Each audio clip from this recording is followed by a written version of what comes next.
Yo, what is good, YouTube? Welcome back to another JC2K video. In today's video, we are going to be going through and ranking the top 10 best cards in NBA 2K25 My Team. Before we hop into the video, if you haven't already, make sure you hit that subscribe button. Help me push towards the 40,000 subscriber mark on the channel. I upload every single day, multiple videos a day. Would really appreciate it if y'all do subscribe. Without further ado, let's hop right into it. And let's start off with the number 10 spot on the list, which is the only card on this list that is actually widely attainable, which is not a good thing at all. I am always of the opinion that you should at least be able to reasonably attain one or two of the top 10 cards in the game. And this is the only one I would argue that you can right now. And that is Dikembe Mutombo, who in of his own right is not cheap by any means, but he is at least not millions and millions of T or locked behind a paywall. So at least there's that. 7'2" with a 7'7" wingspan. He's got an absolutely elite level jump shot. He is extremely elite defensively, a great finisher, has extremely good size, and for his size, 91 speed, 93 agility will absolutely more than get the job done. He is a really, really nice card with a butter jump shot. Rush dribble style KD escape is not bad either. Awesome card. Only dark matter on this list. Number 9, Wilt Chamberlain, who is basically Dikembe, but a little bit better. He's an inch shorter, but his wingspan's a bit longer. He's obviously got better stats and badges across the board. I think he's a little bit better card. I mean, the release is Claxton with GG Jackson up run very quick, which is really good. I'd say very similar to Dikembe's jumper. Sigs wise, also pretty similar. Rush dribble style Kemba escape versus rush dribble style KD escape. Probably a little bit better for Wilt there. He's got Pro 2 fade, which I do not believe Dikembe has, although I wasn't actually looking at that with Dikembe. Does Dikembe have Pro 2 fade? I don't think he does he?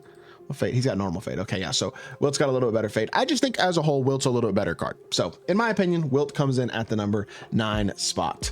Number 8 is going to be, why is my computer lagging?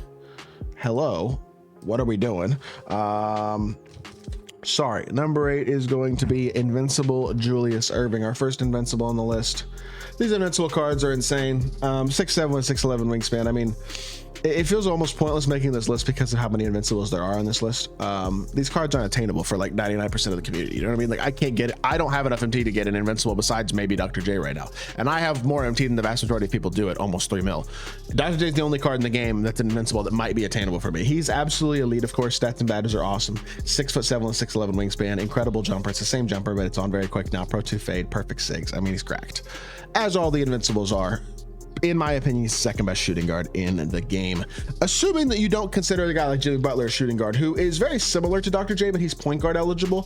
6'7" with 6'8" wingspan, 99 stats across the board, of course, really good. Legend badges like Posterizer, Limitless, Shifty, Handles for Days, Lightning Launch, Challenger Glove, Immovable, and Pick Dodger. A release is absolutely elite. Pro 2 fade, Garland dribble style, Francis size up, Kemba escape, Trae Young behind the back, standard Invincible animations.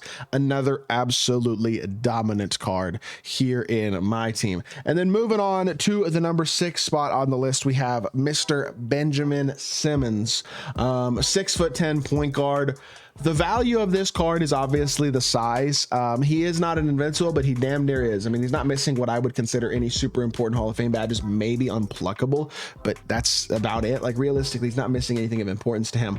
The other thing that's really nice about this Ben Simmons card is, yes, the stats are all 99. Yes, the badges are amazing, like you'd expect from 100 overall. As a 6'10" point guard, obviously, he's extremely switchable, which is very useful as well. But Isaiah Collier-based Spencer Dinwiddie up on very quick is a much better jump shot than his base jump shot is. So a change jumper on Ben, which generally his first elite point guard card of the year doesn't generally get, is really nice. And I think it boosts him up. Like, if he didn't have this jumper and he had his own jumper, he would be borderline top 10. Not even sure he would be top 10, but as is, Garland dribble style, Kemba escape, doesn't have behind the back, but he's got an elite release and he's a 6'10" point guard, is definitely enough to make him a really, really nice card. And a bottom, well, I mean, the 6th best card on this list, a borderline top 5 guy.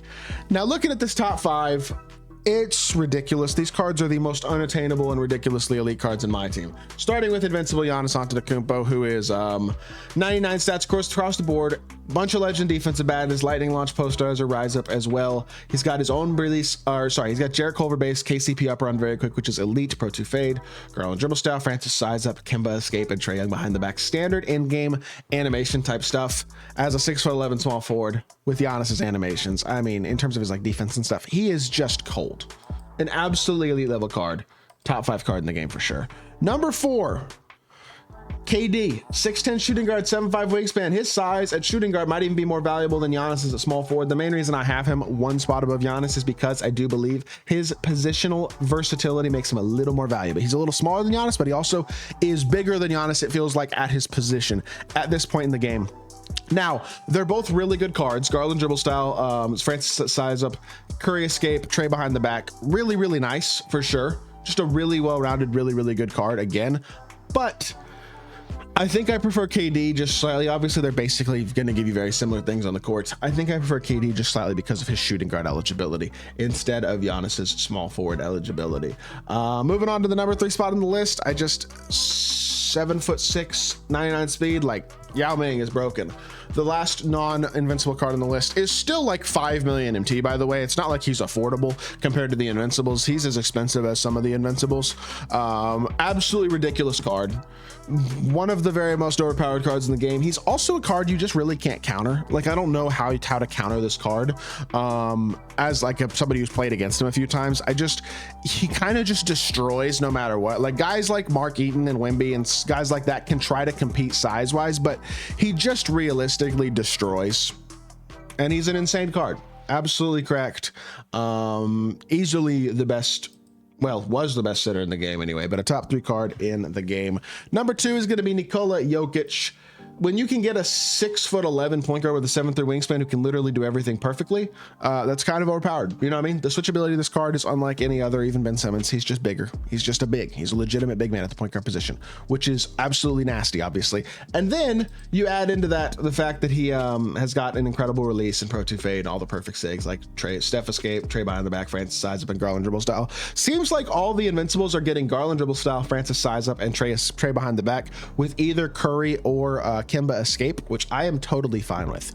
Those are basically the best SIGs in the game, and of course he is another one of those guys who's got some of the very best SIGs in the game. And then the best card in the game, my personal opinion, is Victor Wembanyama. You could make an argument for Jokic, I do believe, but I'm going Wemby. 7'4" with a 7'8" wingspan at power forward, a 7'4" power forward. That's cracked enough as is. Then you have all these animations and all these badges, and just like his jumper's actually not as good, I would say, as some of the other jump shots on this list. And yet it's still like, I feel like he's the best card in the game because, again, positional value is really, really important, and he has a ton of that. So I don't know. His movement is perfect, of course, and then he's got a release that is very, very good. Although I would argue, honestly, like KD's jumper is probably better. Giannis's jumper might be better. There's a couple jumpers that might be a little bit better, but at his position, it's still a ridiculous jump shot with his size and how good he is. He's an unbelievable card. Legitimately one of the better cards in all of MyTEAM. So with that being said, that is my list. Let me know what y'all think of my list in the comment section down below. I know all these cards are pretty much unattainable, which is a shame. It's not something I'm a fan of, but at the end of the day, I will make a top 10 attainable cards list here in a couple days as well, probably on Saturday. So that's going to be a lot more reasonable list, although it won't have any of these invincibles and $100 on it, which I guess is the point. So I hope y'all did enjoy the video. If you did, make sure you hit that like button, leave a comment, and subscribe. I'll be back with more 2K content very, very soon. I appreciate y'all. Peace.